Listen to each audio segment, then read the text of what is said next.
Niturbasar eru byggingareiningar erfðaefnis. Það er að segja DNA, sem er erfðaefnið í öllum lífverum, er byggt upp af 4 niturbösum. Það er að segja adenín, sem er táknað með A,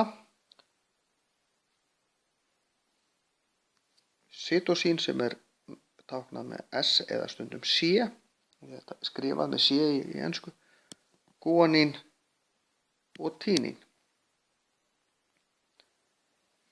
Þetta raðast þannig saman að A og S eða A og C passa saman og G og T, það er alveg sama hvort er hvoru megin.